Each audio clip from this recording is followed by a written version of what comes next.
All right, hey everybody, and welcome to Chiu Stream, where we talk about art and life as an artist. I'm your host, Bobby Chiu, and I also got on here my co-hosts, the awesome Matt Johnson. Say hi, Matt. Hey everybody, looking forward to asking some questions for you today. And the incredible, the super talented Mr. Jonathan Hardesty. Say hi, John. Hi, everybody.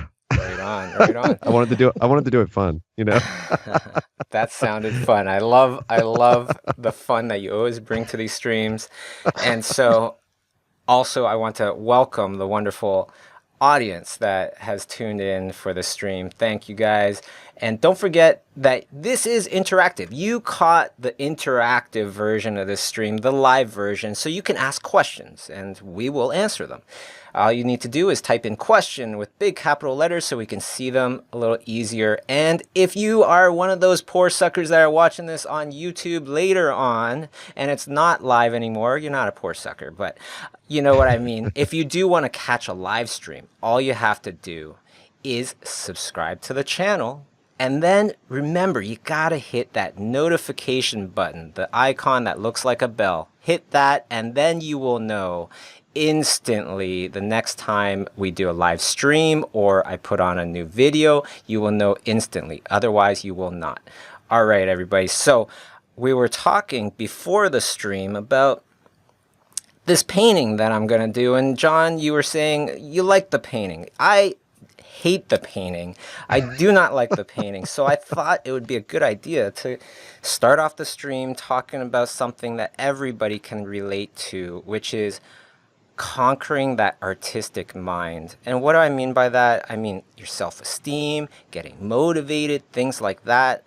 I myself, I'm okay with showing stuff that I don't think succeeded. You know, I look at my stuff and I think, it's okay. It's not super awesome in my mind, but it's okay. Some people think it's horrible. You know, some people, they look at their art and they think it's horrible even though everybody loves their stuff. So, question, how do you guys feel about your own art? That's a good question. I don't mind showing stuff. Well, I mean, it's a little bit different for me since I had my whole journey from when I first started drawing and painting posted. So for me, I had all my garbage put out on the internet before I even had anything anything anything worthwhile. So I guess I got over the idea of posting something that wasn't successful because there's a huge, massive number of images that people could look up at any time of my art that aren't good at all, that are just, I mean, scraping the bottom of the barrel. And you're talking So about the old conceptart.org thread, right? yeah, the If journey you of an absolute rookie thread, yeah. And so, for me, it was actually really freeing to do that. But I did at first, when I would draw and paint outdoors or paint in public, and I wasn't very good, like when I was first starting out, and even now, sometimes I don't like it because I'll be doing a quick sketch and I'll feel the urge to make excuses for it if someone walks up. I mean, to be honest about it, I like kind of I feel like, well, look, my other work is much more, involved than this. It's much more polished. It's, I feel I have all these words that I want to, or all these things I want to say about it or something like that. But I think the more you do it, the more comfortable you become with it. And then you start to realize, it's once you accept that, it's very freeing. Then you can work. And I've actually created a lot of connections and met a lot of people that were interested in buying my paintings just from painting outdoors and doing it publicly like that. Okay, but before we get into what Matt feels about his art, when I'm hearing this, I'm just thinking, but is that just our personalities? Because also there's a lot of people that are incredible artists that never really feel like their art is awesome. Maybe sometimes it's okay if it looks masterful. But I also wonder, like how some comics, they are super funny when their life is just horrible and they're sad or whatever. And Yeah. then when they become happy, they're not funny anymore. Right. You know what I mean? Like, is That's there true. It that happens. danger of that? you think of taking that thing that was their fire, I mean, taking it yeah, away? Will they be it's okay? possible. I mean, it's possible. I mean, you know, I think so. I'm definitely one of those people. I don't think I've done what anything that I feel at this point. I look at all my work. I've done some things that I think there are good things about it, but I don't look at something that I've done and say that is that's like my legacy. It's what I want to leave. You know, that kind of. I don't feel like that at all about anything I've done. So I don't know. Maybe it would steal my fire if I if I did something that I thought was amazing. I don't know. You'd be I like, don't I'm know. done. What's the point? Yeah, right. Right. I think all I'd have to do is just take a trip to the museum or actually just, you know, look at some artist friends' work, and then I could start the self-deprecating behavior again, I think. And then Matt, how do you feel about your work generally? It's an interesting question, because I feel very much like I'm still a student, and every time I put out a piece on the internet, I feel like it's just it's a question to the Right. public, like, is Right. this any good? Everyone, please.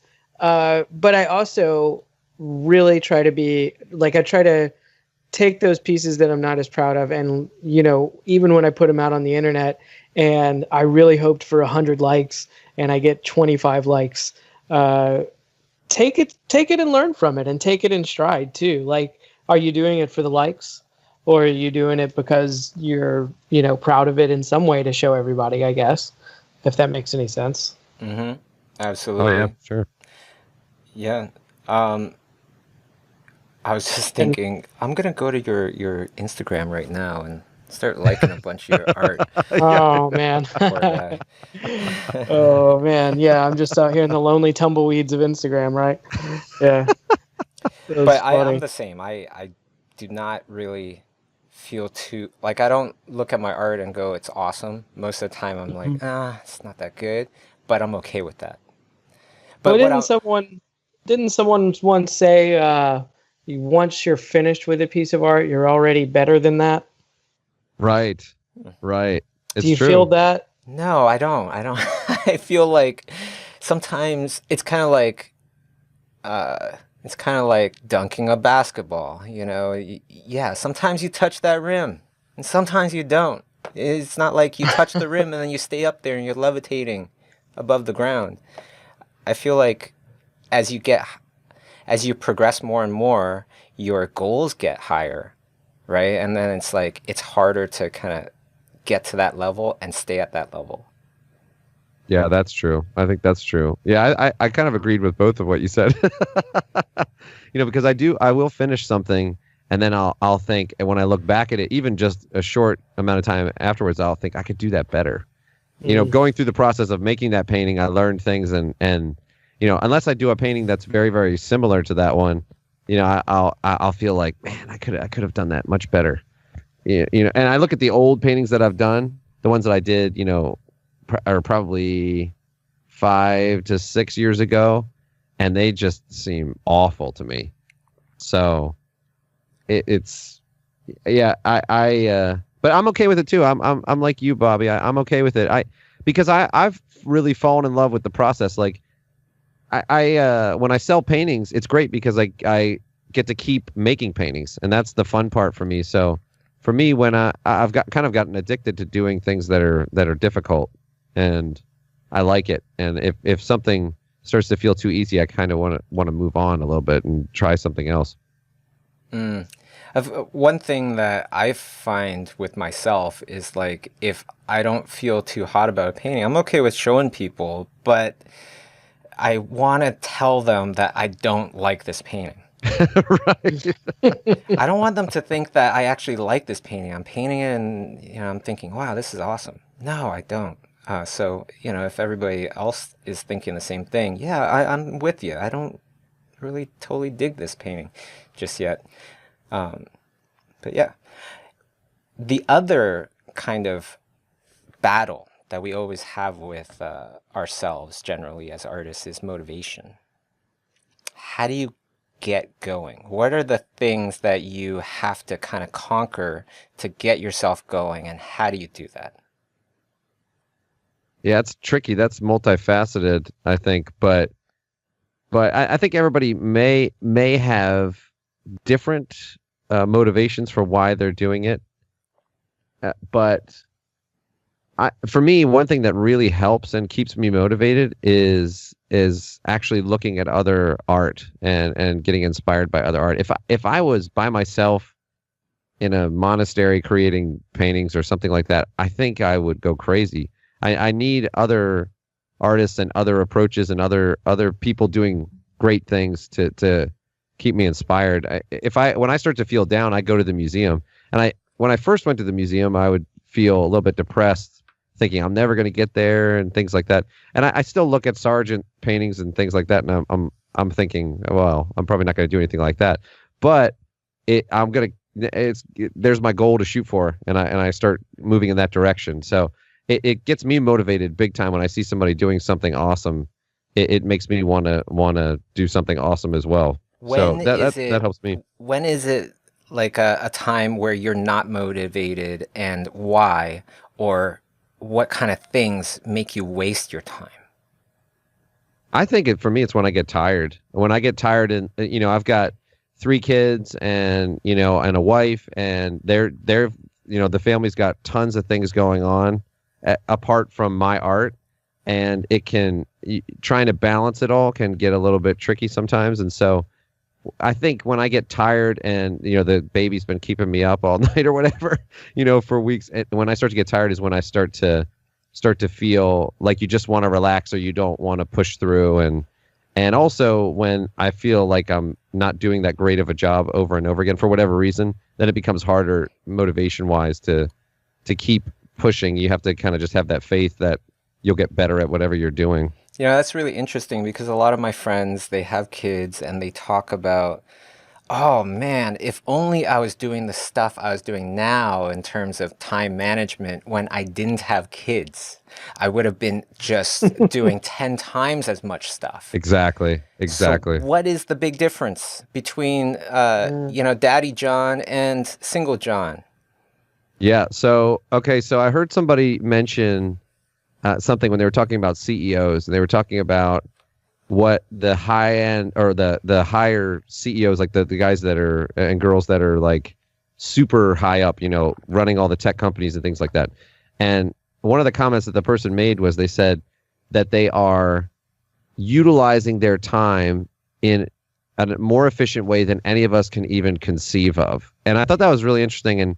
And it was a great way to describe it, because when they're on their way to work, they probably have someone driving them so that they can work while they're on their way there. When they're in line doing something, they're making use of that time and things like that. So I think that's the key. I think once you understand, okay, I've got a really full schedule, that means that I need to be as efficient and as productive with my time as I possibly can. When you focus on efficiency and productivity, like with the time that you have, you actually can accomplish more than if you have just a big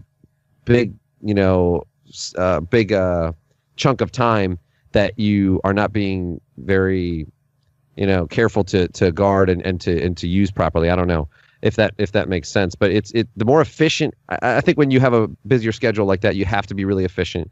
You have to be purposeful. You have to plan it, and then when you have a plan, it doesn't matter how you feel. If you've got the flu, you're thinking, well, I'm not going to get this time. I better do it now. I'm not going to get this time back and this week, so I better get it done now. And so you push through.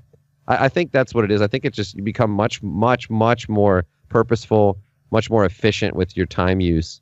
What's really helped me is just noticing, just being more self-aware. So like I try to notice how I'm feeling, what I'm thinking about, how I'm acting, and all that stuff more now, than I did like 10 years ago. And that has really helped, because there's so many times, especially when I was just starting this, where I would think, okay, what am I doing now?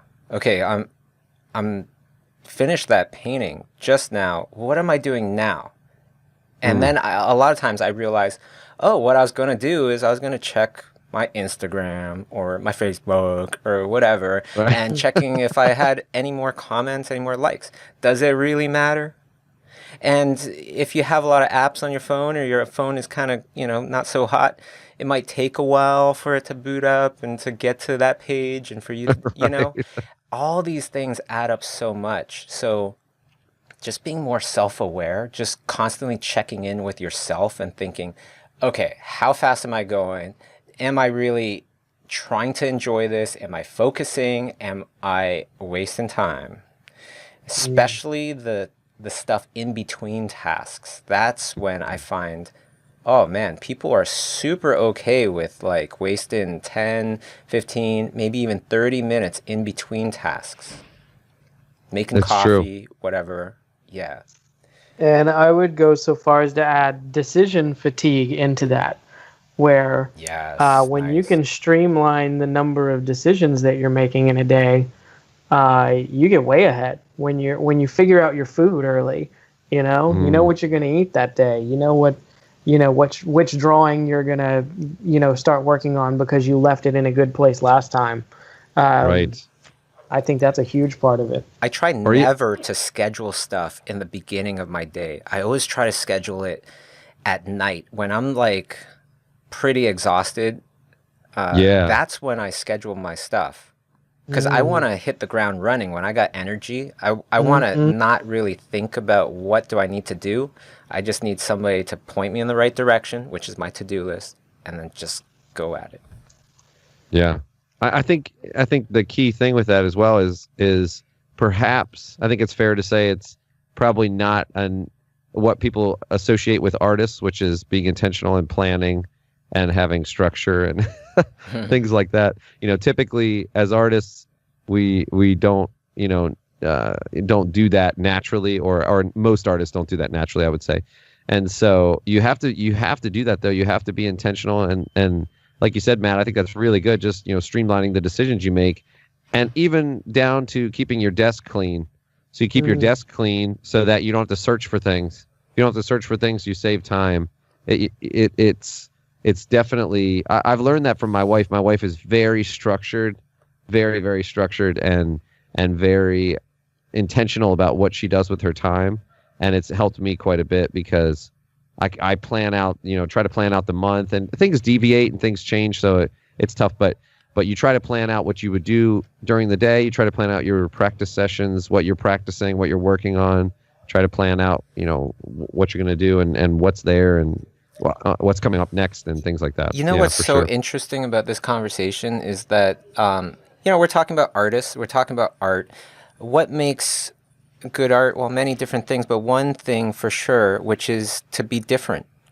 And if you are doing, like you were talking about, oh yeah, well, artists, we typically do not keep a good schedule, and we typically Right. don't do this and don't do that. If you go down that same path, Right. in some sense, you're like everybody else, and all of a sudden you become more invisible. Right. The artists that a lot of people know, or just successful people that a lot of people really know and gravitate towards, are these people that are excellent at their profession and excellent at something else that's like off the beaten track a lot of times. Like Yeah. Steve Jobs and typography, and maybe like for me, I know a bunch about creatures, and I like doing that, not totally off the beaten path, but you see what I'm saying. Well, you do meditate and stuff like that. You've got That's other true. things. Yeah. I'm Yeah. You, heavily you into gotta. meditation. I'm heavily into um, time management, organization, things like that. So yeah. And also, I would say it was really shocking to me how much you knew about almost like how ad like Oh, Facebook ads and stuff. well, just yeah, just like that whole like marketing, sort of marketing, like in general. You really have a good handle on what people would want to see and why they want to see it, and you understand that marketing organism. Thanks, John. Actually, Yeah. thinking about it, those things are literally the biggest game changers for me, I feel. Yeah. And being able to just learning about communication, talking with people, Right. the art of conversation, especially in my profession, you're always on a team. So you got to talk with other people to make these paintings. That's true. Yeah. For me, it's not. It's I'm left to my own devices. Now we have a leads me to- whole Well, bunch of questions speaking coming of in. speaking of talking to other people, Yeah, let's do some of these. that was a good segue. Doing my best. Okay. Thank you. Yeah, So that sounds good. I'm going to go back to the very beginning here and try to get there as much as we can, everybody. So Carlos Rue has a good one that's kind of a good segue from what we've been talking about as well. Do you have any tips for keeping a routine? We've kind of been talking about that. He said he finds it very hard to draw in the afternoons and, or at noon, different times of day, and ends up rewatching a class or searching for reference in other artists' work. So how do you find the motivation and not get trapped in those areas? Go ahead, John. Yeah, I think I think you have to. You heard what Bobby said, and he said he schedules things at night. Why? Because he's tired during then, and so you want to be smart about what you're doing then. So if you're going to look for reference and you're going to do certain things like that, then during that time, I don't think that's necessarily a bad thing. I would say make sure that you use that time for that. So if you are tired, like there's a couple different ways to do it. You can try to overcome it, or you can sort of work with it and understand, okay, if I have this type of a task, I'm going to relegate it to my tired time. And it might be something that will sort of push you out of that tiredness. Let's say you had a workout program and you decide to do push-ups or maybe that's part of your day. You're going to work out during your day, right? So you work out during that tired time and it wakes you up and you get used to that and your body gets used to that.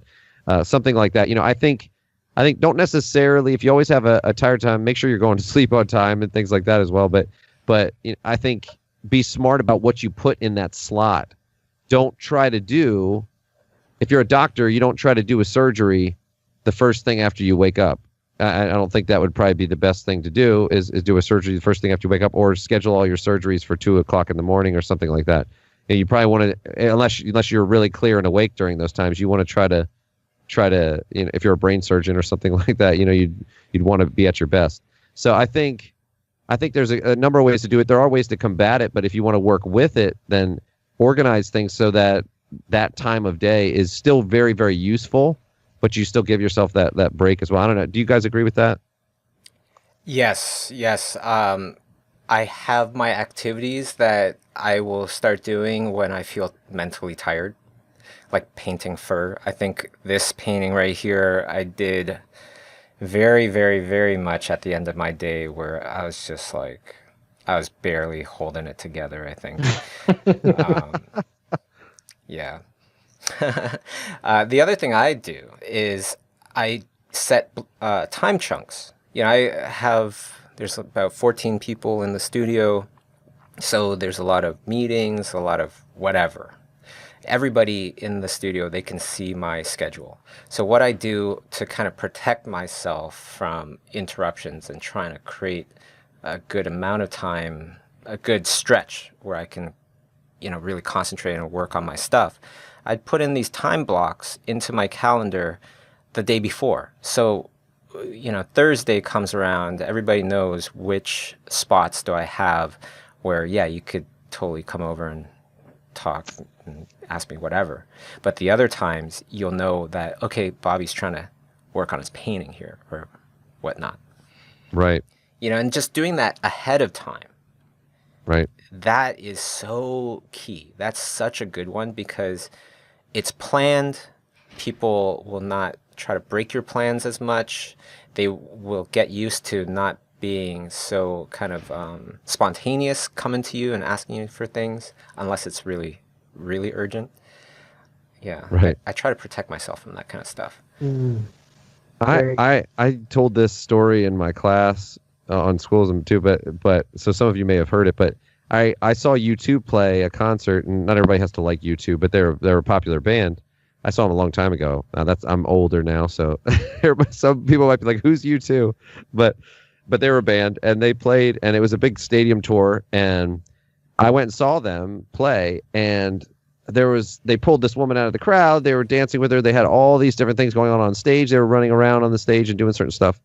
playing the guitar, like walking through the crowd, doing different things like that.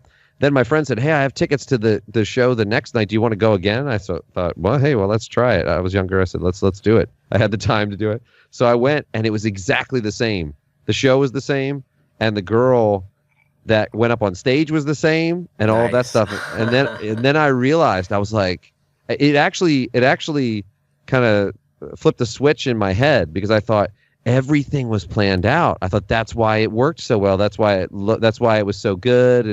And I was actually amazed that they were able to make it seem sort of spontaneous, even though all that stuff was totally planned. And it was probably something. Let me tell you something real quick. I also plan spontaneity.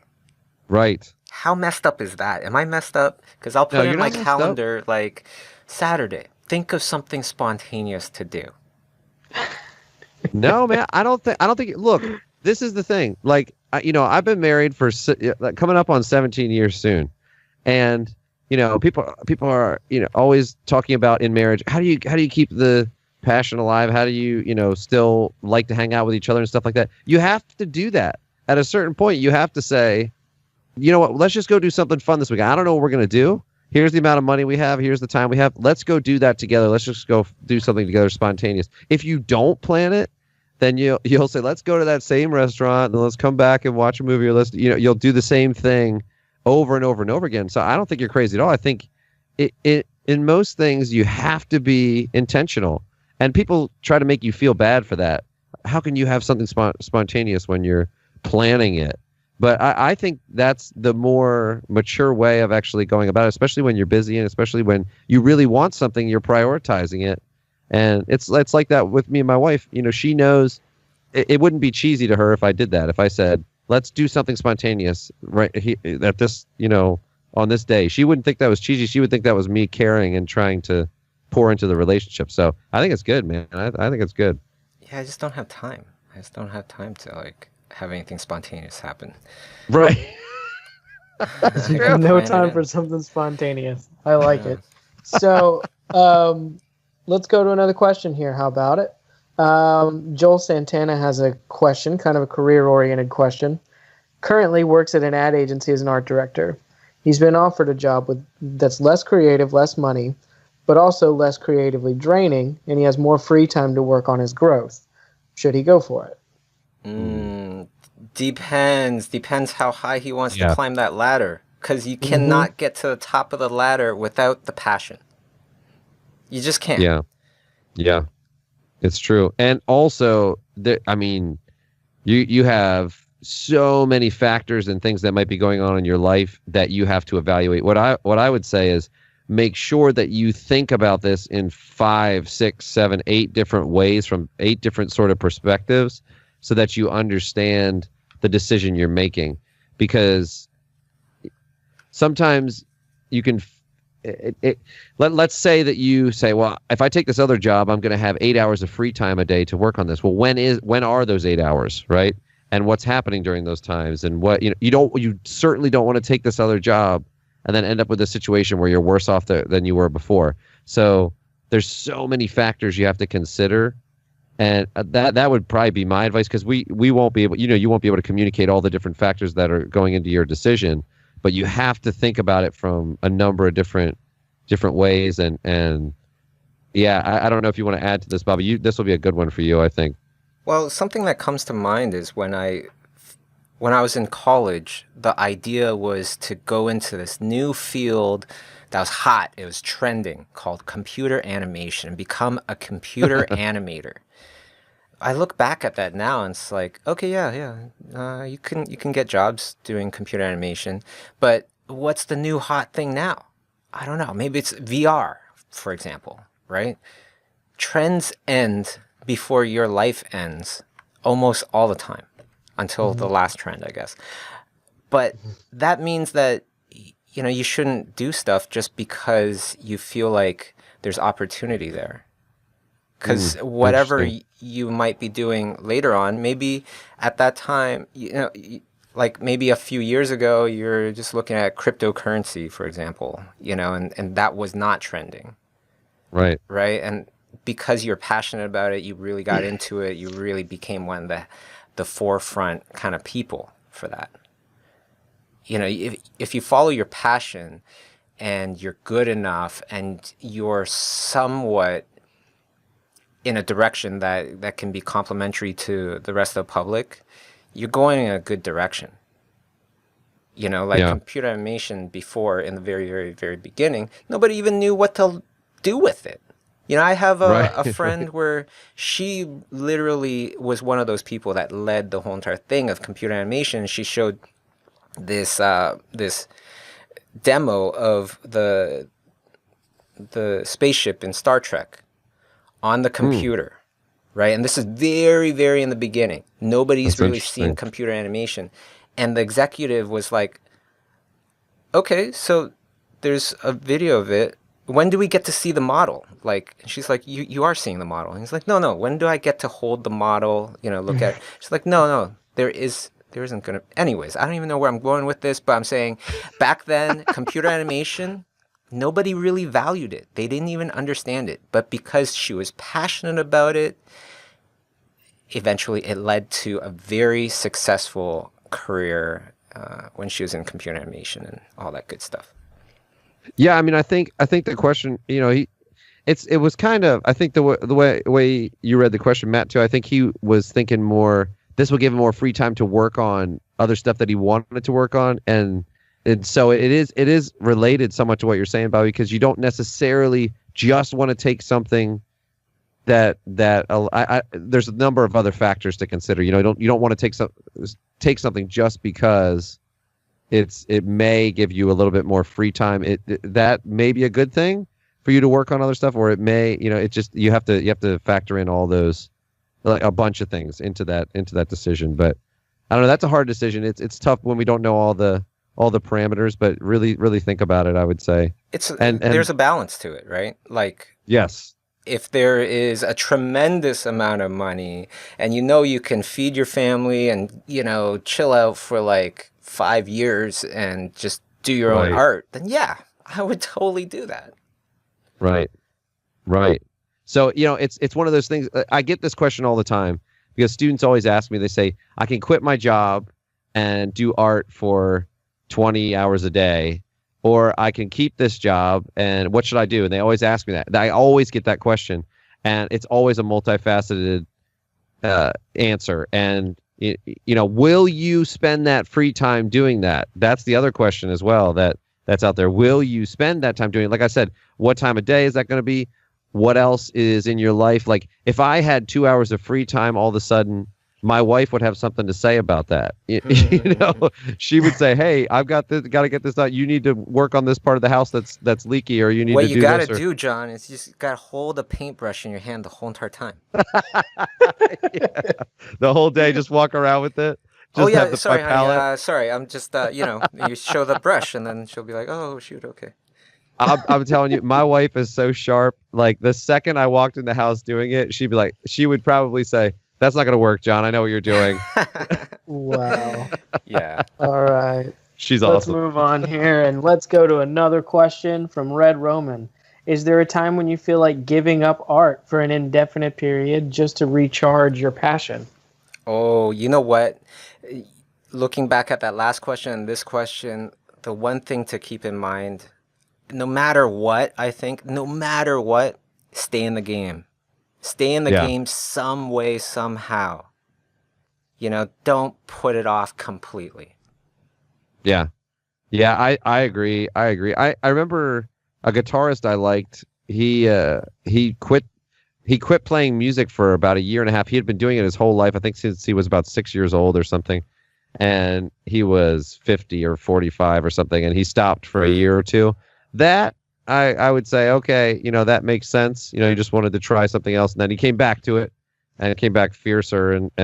But for most of us, though, if you're not at that point, yeah, I agree. Stay in the game, because you'll get out of practice, and I think it would be counterproductive to take a break. But do I feel like that sometimes? Oh yeah.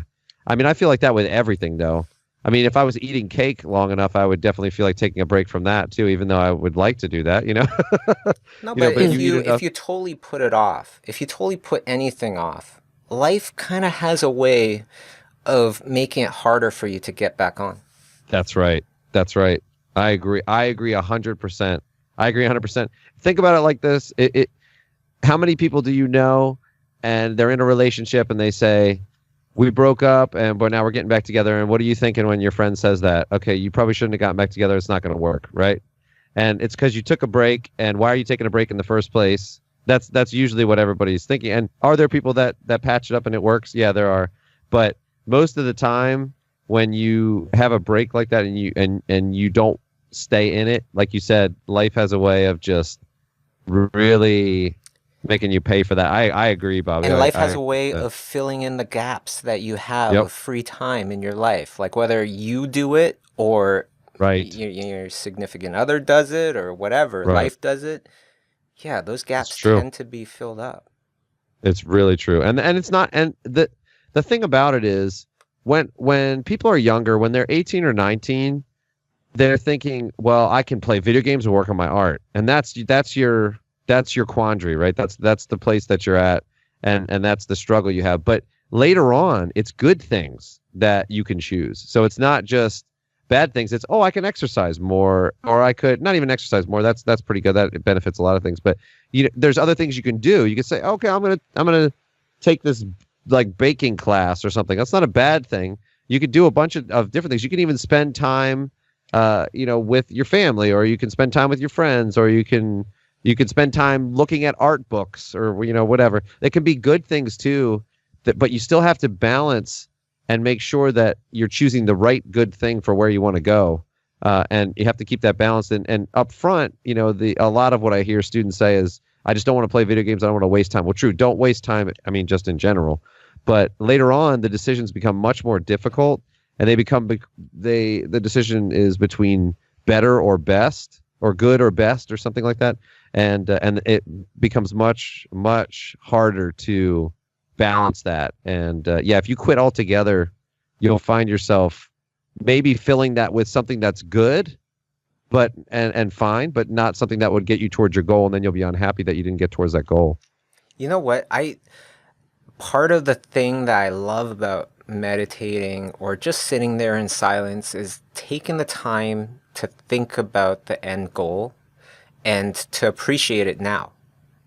Because when I sit there and I think about that goal and I think about, accomplishing it, like it's already done. Let's feel that it's already done. And how amazing are you going to feel having that incredibly leveling up kind of gallery show thing, whatever, that, all these high level collectors came and bought your stuff. How awesome would that feel? And then you stick with that for like 15 minutes, you will have a very energized day. I want to work on whatever movie. I will think about that movie, or, Magic the Gathering cards, or whatever it is. And I'll think about making the best that. And it's done. I'm looking at it. Everybody loves it. And just bask in that energy, right? Because that energy will take you to that result. Yeah, that's faster. Like what fighters do a lot. They visualize the fight, and they talk a lot about that, visualizing the win and how that plays a huge role.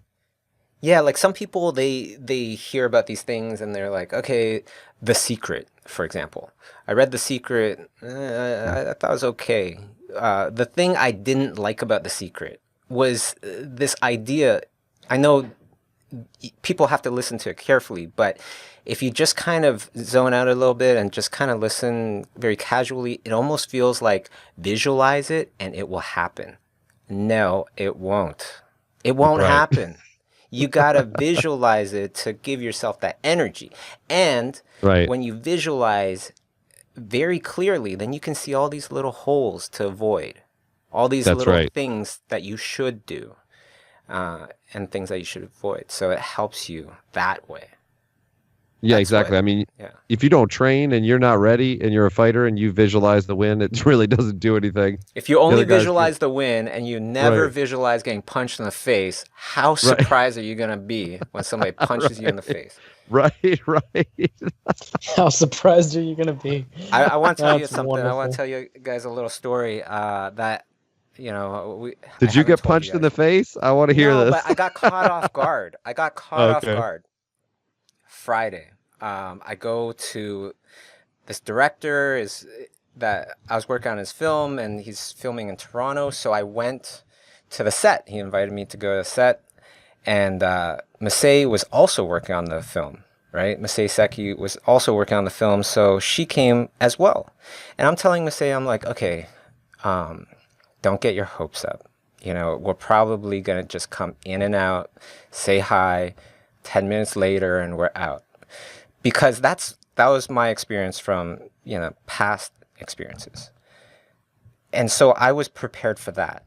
We get there, it's big, awesome set, all these people running around, and, the director pulls over Kurt Russell. Pulls him over, talks to me. Kurt Russell is freaking talking to me. I love Kurt Russell. He was a big part of the films I liked growing up and all this stuff. Anyways, I didn't expect it, and I probably froze. I don't even remember what I said. Yeah, so it's important to kind of visualize the scenarios so that you'll be more prepared for them. Yeah, it's true. It's true. You never know when Kurt Russell's going to show up. That's the moral of the story. Always be on the lookout for Kurt. That's right. No, it's true, though.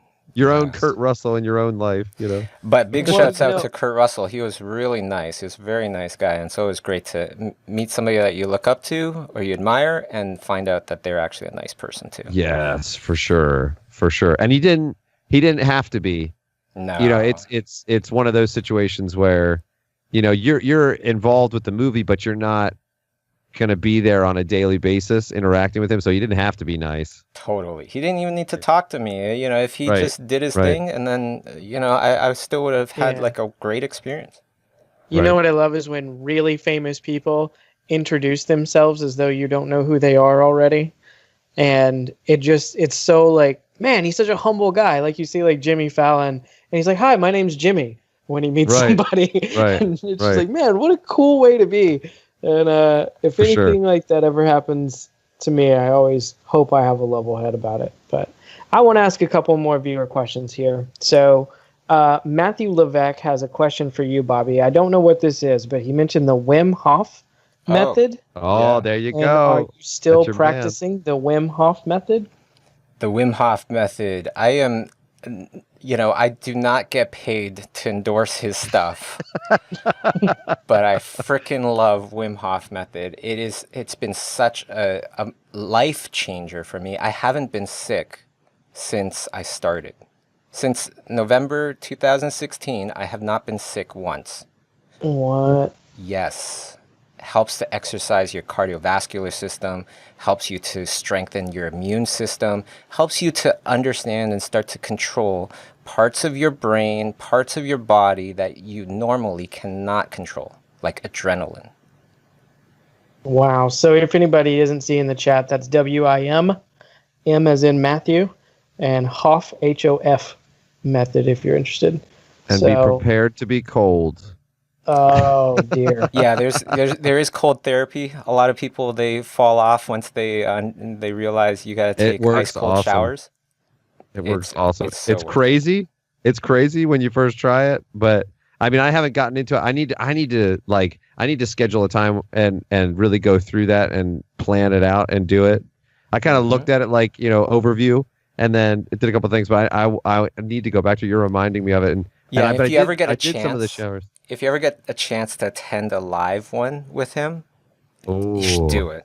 You should do it. We did it. She doesn't really practice the Wim Hof thing nearly as much as me.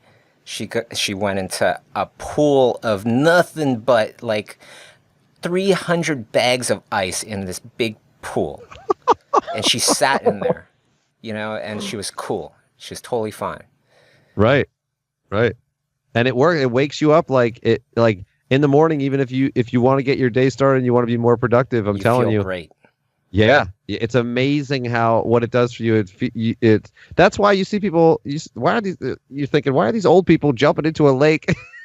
Because there's something to it, really. The whole polar bear thing. But they jump in and they come out.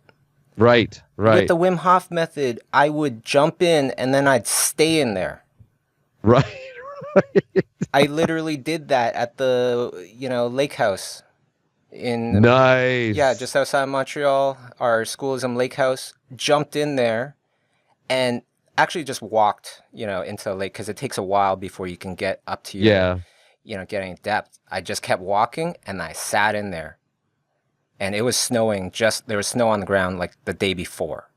Right. It's ice, frigid cold. Anyways, that has nothing to do but art. But it does leave you with a very positive, like happy kind of mood for a good long time. That's some mind over matter right there. That's right. Louis has a question. I don't want to butcher your last name, Louis. I won't go there. But the question is, since there's so many things to practice in art, like anatomy, gesture, painting, etc., do you guys focus on one area of practice, or do you balance all of these different things when you practice art? I do I arrange what I'm practicing based on what I want to achieve at the time. So, Bobby talks about practicing the one punch a million times, or whatever you said, Bobby. You said you could practice a million punches once, or practice one punch a million times, or something like that. And I've done my one punch with the alla prima sort of fine art painting type of a thing. And I've been pushing in a little bit of a different direction, in the past couple of years, to try to, in the off moments when I can, in my practice times, is to push towards more the imaginative side, using the constructive method and doing things like that. So that's my goal for that, is to be able to round out my skill set and be able to do some of those other things that I want to do. So when I design my practice, I'm breaking that down to the fundamental things that I need to know. If I want to do characters, I need to know anatomy. Yeah, I'll need to know anatomy. But then, how do I approach that? How do I go about learning anatomy? What's the right way to go about learning anatomy? So then I try to break that down. Okay, now I feel comfortable knowing that I'm going the right way. I'm going about it the right way, and now I need to break that down into exercises. What exercises will reinforce this correct way of approaching anatomy? Then I break it down to those fundamental exercises, and I try to practice the crap out of those. And so that's the way that I try to function with things. And I think you need to think about your goal and what you want to be able to achieve, and then design your practice around that. That's what I would say. Right on. That saying, the 10,000 hour rule, you practice something for 10,000 hours and then you become masterful. That's not right. That's not true. Because if you're not putting in that extreme effort, then it'll take you 20,000, 30,000 hours. If you are putting in extreme effort, you're really just on fire and trying to learn this like nonstop, then your results grow exponentially. Yeah. Right. So if you're doing something at 50% and it takes you 100 hours, if you went at 100%, it wouldn't take you 50 hours. It would take you probably like 30, 25 hours. In other words. Yeah. So exactly. The other thing that will determine, I feel, like how much time should I concentrate on this, and should I concentrate on a bunch of things at once? It really depends on how fast you're learning. Make sure that you learn it. Don't just put in the time, because a lot of people, they'll be like, okay, for example, movie studies. Okay, I'm going to do a movie study every day. I'm going to do a 20-minute movie study every day, or an hour movie study. And they do it, but they're not actually learning very much at all. They're looking, they're copying or whatever, they're matching certain colors. They aren't really making sense of what they're doing. Right? And if you do make sense of what you're doing, you will learn way more. You'll grow way faster. If you are learning this stuff to a point where, like, yeah, you can kind of do it without looking at the reference anymore. You can do your own version of it. Right. Then you're going to start moving leaps and bounds. A lot of times that takes something that might feel kind of boring, like you're painting the same darn apple 20 times. It's just different lighting, and you have maybe a different surface that's on as well, different colors and things like that to really understand reflective light and all that stuff. Sounds boring, but you will probably learn way more painting that one apple 20 times than painting, 20 epic concept art, whatever, scenes that people love to do. Yeah, it's true. I did this when I first started drawing. I would copy Loomis or copy Bridgman and different anatomy sources and things like that. And that was common. Everybody say, you just got to copy Bridgman and learn. Well, what I should have been doing, instead of just copying the pictures that were in the Loomis books and in the Bridgman books, what I should have been doing was maybe even copying the drawing that they have, but then take that section, like let's say that he drew an arm and he broke it down, Bridgman, in a very particular way, and the muscles kind of attached in a very specific way, and he kind of simplified the forms in a very particular way. I should have taken that information, really thought about that a lot, then tried to draw that arm from a number of different perspectives, then look at maybe some reference and say, how do I want to break down the arm? I want to utilize some of the same principles, but maybe I can break it down a little bit differently. Let me do that, and doing it in a similar way to what you're talking about, Bobby, where you if I take that arm, that Bridgman arm, and I draw it a different size, a different length from a different angle, then I'm going to understand it a lot more than copying what's there, and it's going to force me to come to grips with what's happening more than just the copying. Yeah, and this painting that I don't like, that I'm painting here, this was actually, I started this painting because the day before that, I did a painting of a Pomeranian, dog. I was just gonna say, the words were on my mouth. I was gonna say this is like a pomacorn or something like. So I was trying to extrapolate that stuff that I was learning the day before and applying it to this new thing without having any reference. And that's why I don't. Maybe that's why I don't like this painting, because you don't.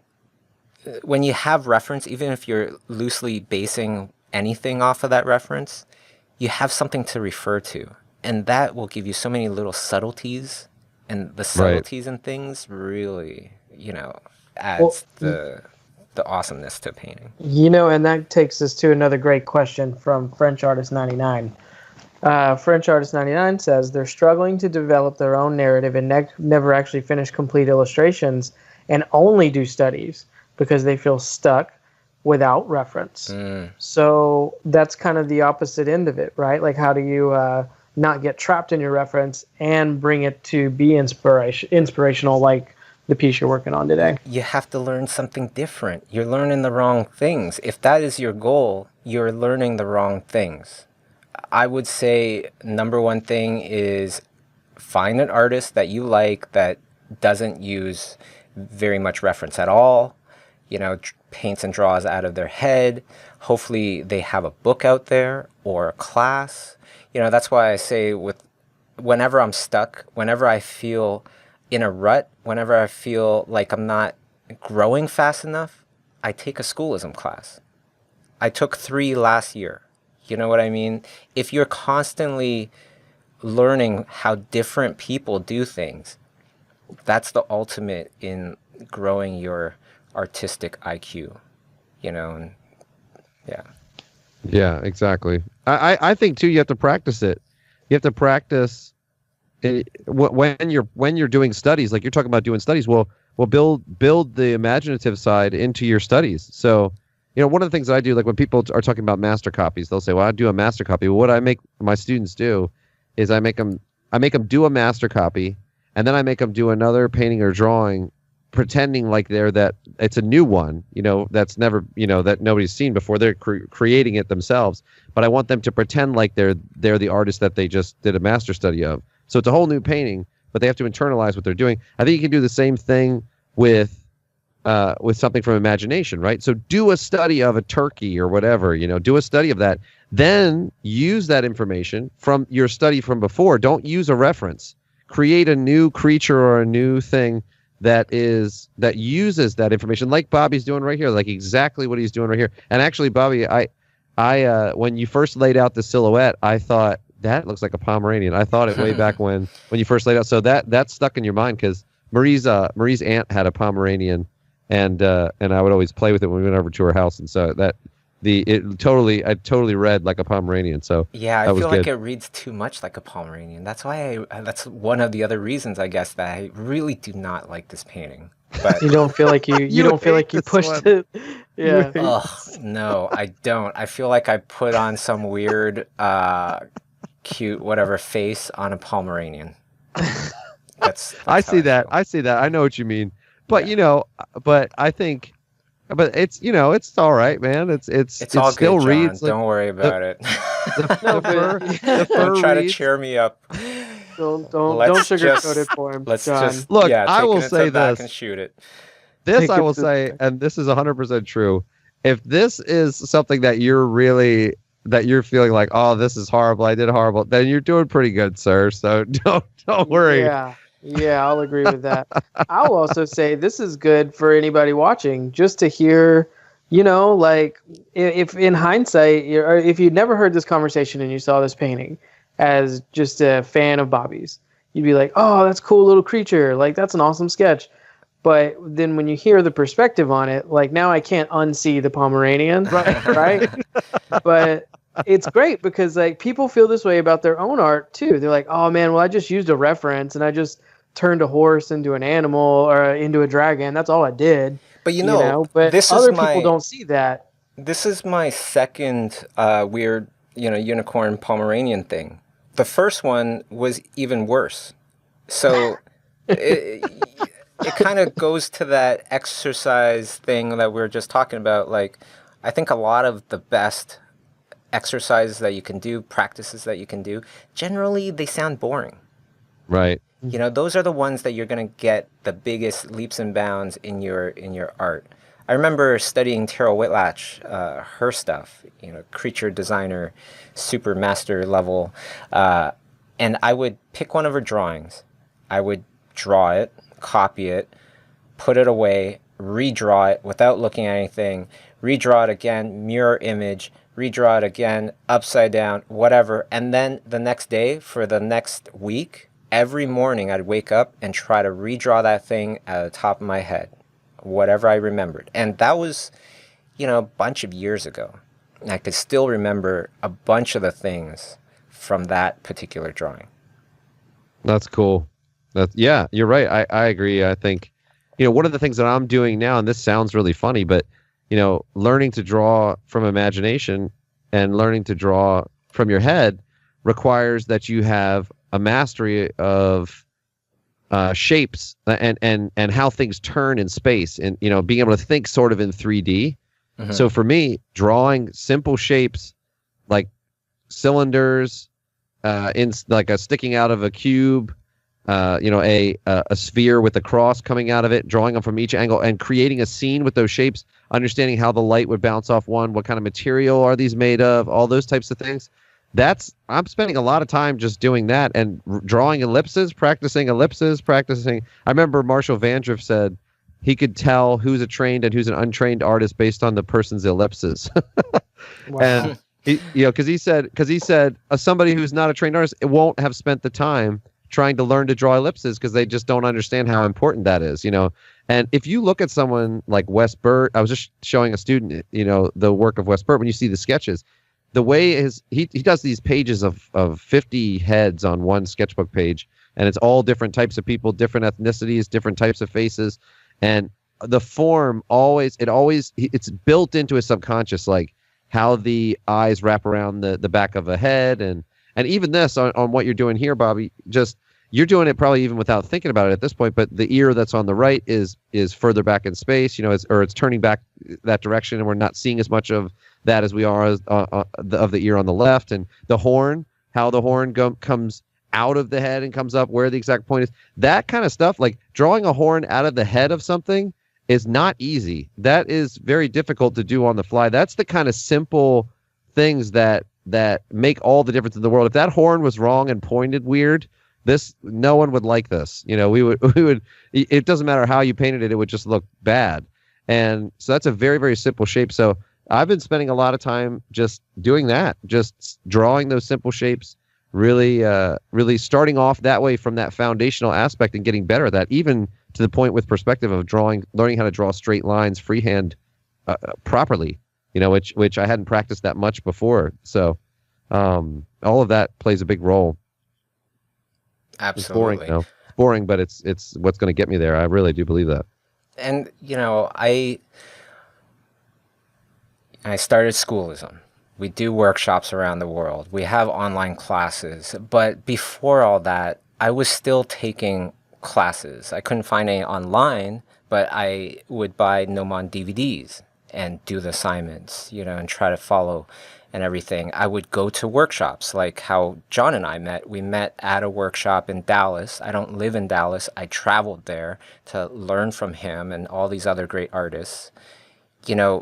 If you do those things and you pay attention while you're doing them, you will get to levels that you never thought that you could get to. Yeah. I can absolutely guarantee you that, because at a point, and you will get to points in your career that you never would have thought you could get to. Time does a lot. And if you know a certain amount of knowledge, if you have a certain amount of knowledge and skills, the whole world has no choice but to notice you, whether you live in the US, in Europe somewhere, in the Middle East, wherever. People will have no choice but to notice you. They will gravitate towards you if you get to that level. And what's that level? It's the top 1%. So do the things that make sense to you that we've been talking about, where it's like not a lot of people do that. I think that was Right. one of the common themes throughout this whole entire discussion. It's like pulling out these things that we might do, or we know that other people might do, that isn't common amongst artists. My wife had a great statement that she said to me, and I don't know if she pulled it from somewhere else. I think she read it somewhere, but she remembered it. And she said, if you want to do what others can't do, or she said, if you want to do what others, or if you want to, I'm trying to think of the way to say it, but I think it's, if you want to do what others can't do, you have to be willing to do what they won't do. So in other words, hopefully I said that right. Basically, if you want to get to this certain level, you have to be willing to do what other people are not willing to do to get to that level. That's the way you get to the top of whatever field you're in, is by saying, can I draw 10,000 cubes or whatever? Yes, I could do that. I could do that in 3 months, or I could do that in whatever. When you're willing to really spend the time to hone your craft and do those boring things because they will benefit you, it's going to show. And professionals can tell who's paid their dues and who hasn't. They can tell in a second. If you're a chef and you taste someone's food, look at their food, you can probably tell in a second whether they've been trained or whether they've really taken it seriously or whether they haven't. You could just tell. There's so many factors, and it's the same with painting and drawing. We can tell. I couldn't find online classes to take where artists would give me the feedback that I wanted and things like that. That's what I was looking for good feedback from real professionals that I know of. This was, way back in the day. I couldn't find that. So, that was the birth of schoolism. It was because I wanted to take those classes. Right. It's like, Awesome. how many people would go to that length? I know not very many, because, when we started schoolism, we were the first to do what we're doing. So it is exactly what you're saying. Try to do the stuff that the 1% is doing, that hardly anybody is willing to do, that logically it makes sense. It would be good for you, good for your career. Right. Stop thinking about it. Start going towards there. I could give you one that, obviously it says there's a big sticker on there, schoolism.com. But the one easiest one, because I do it as well, is get a schoolism subscription, an annual subscription. So you save a bit more cash. When you sign up for a course, you get lessons, you get assignments, you get a real top level professional teaching you this stuff. And when you buy one course, you get like 21 for free. You can switch between courses. It's like buy one, get one free. No, it's buy one, get 20 something for free. Exactly. You know, and that's And all. there's no slouches. There's no slouches. Like, I'm really proud to be among the people there, because I look at the other people, and to be honest, I'm like, man, they're really, really good. I'm like, what am I doing here? You know? And so, you know, there's no classes that on there that I feel like, oh, that's a placeholder. In fact, I want to take them all. Yeah, I would love to be able to do it. and really, it doesn't have to be a schoolism class. It could be any class, but the idea is you're doing stuff that hardly anybody is willing to do, especially if you're a Right. professional, especially if you're a good professional. How many other good professionals will take time out of their schedule, their precious time, and join a class, start learning again, you know, going to workshops? If you get into that habit, you will feel this self, like this security about your own career so much more than if you know, just did your job and you didn't allocate any time to constantly leveling up. Exactly. And actually, this is a horrible segue, but I did want to mention that I am going to the Seattle workshop. I will be there. Nice. I'm not teaching, but I am going to be learning from Claire Wendling, Steven Silver, Wes Burt, who you just mentioned. You didn't know I was going to pull this up. Christophe Lautrette, and John Navarez. I'm going there not to teach, just to learn. It's going to be awesome. And it ties in with the Emerald City Comic Con, so definitely, you know, come to that. And the other thing I want to mention was for the people that are closer to Israel than you are to Seattle, the June workshop with Wonder Art House, Schoolism is helping out. I will be teaching at that one, and my good buddy Sam Nielsen will be there, and the super elusive Chaos Dara. She does exist. She will be there looking at your stuff. I wanted to mention that as well. And that's pretty much it for today's stream. So, you know, I want to thank the audience. Thank you so much for the awesome questions. And the biggest thank you goes to Matt and John. Thank you guys for hanging out, and it was just great chatting. It was awesome. Thank you. Absolutely. Thank you so much. Always a pleasure.